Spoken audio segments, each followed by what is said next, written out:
బికవోలు మండలంలో గల గ్రామాలన్నీ మూంతా తుఫాన్ ప్రభావంతో గాలి వర్షం ఎక్కువగా ఉంది. అంతేకాకుండా చేతికందిన వచ్చిన పంట తుఫాను ప్రభావం వల్ల నీట మునిగాయి.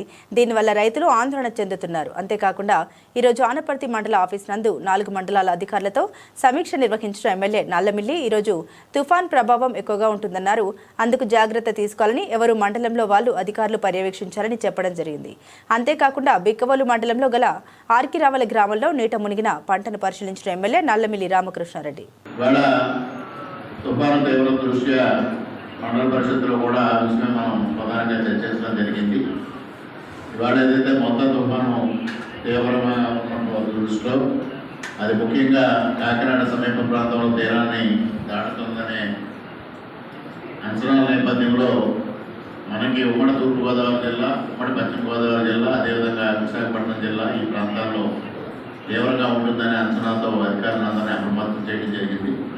ముఖ్యంగా ఏదైతే 1996 నుంచి ఈ రాష్ట్రంలో వరదలు కానీ ప్రకృతి వైపరీత్యాలు కానీ వచ్చినప్పుడు ముఖ్యమంత్రి గారు ఏ విధంగా స్పందిస్తారనేది అందరికీ తెలుసు. ఆనాడు కోనసీమలో తుఫాను వచ్చినప్పుడు ఏ విధంగా స్పందించారు, తదుపరి అనేక సంఘటనలు ఏదైతే విశాఖపట్నంలో తుఫాను వచ్చినప్పుడు కానీ తర్వాత తుఫాన్లు కానీ విషయంలో అప్రమత్తంగా ఉండి ప్రజలను సురక్షితంగా ఉంచడమే కాకుండా సహాయక చర్యలు చేపట్టడం, తర్వాత అయిన తర్వాత నష్టపరిహారాలు ఇవ్వడం, అదేవిధంగా పక్క రాష్ట్రాల్లో కూడా ఉదాహరణకి ఒరిస్సా రాష్ట్రంలో ప్రకృతి వైపరీత్యం ఏర్పడినప్పుడు ఇక్కడ నుంచి సహాయక బృందాలు పంపించి అక్కడ సత్వర చర్యలు చేపట్టిన సంగతి కూడా మీ అందరికీ తెలుసు. అదేవిధంగా మరి ఇవాళ ఈ ప్రకృతి వైపరీత్యం వస్తుందన్నప్పుడు గత వారం రోజులుగా కూడా యంత్రాంగాన్ని అప్రమత్తం చేయడం జరుగుతూ ఉంది. ముఖ్యంగా ముఖ్యమంత్రి గారు దుబాయ్ పర్యటనలో ఉన్నప్పటికీ కూడా అక్కడి నుంచి అందరినీ అప్రమత్తం చేయడం, ఇక్కడ మంత్రులు అందరూ అలర్ట్గా ఉండి ముఖ్యంగా జిల్లా స్థాయిలో కలెక్టర్లతో వీడియో కాన్ఫరెన్స్లు ఏర్పాటు చేసి అధికారులను అందరినీ అప్రమత్తం చేయడం, అధికారులని ప్రతి మండలంలో కూడా బృందాలుగా ఏర్పాటు చేసి ప్రతి గ్రామ పరిధిలో కూడా అందరూ సమాయత్తంగా ఉండేలాగా వాళ్ళ కోఆర్డినేట్ చేశారు. అదేవిధంగా ఇవాళ ప్రజాప్రతినిధులు కూడా మనపైన కూడా తీవ్రమైన బాధ్యత ఉంది.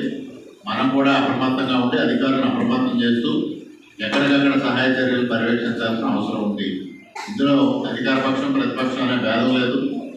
ప్రజాప్రతినిధులకు అందరికీ సమానమైన బాధ్యత ఉంది. అందువల్ల ఆ విధంగా అధికారులని ఇప్పుడు మనం కొన్ని ఆదేశాలు జారీ చేయడం జరిగింది.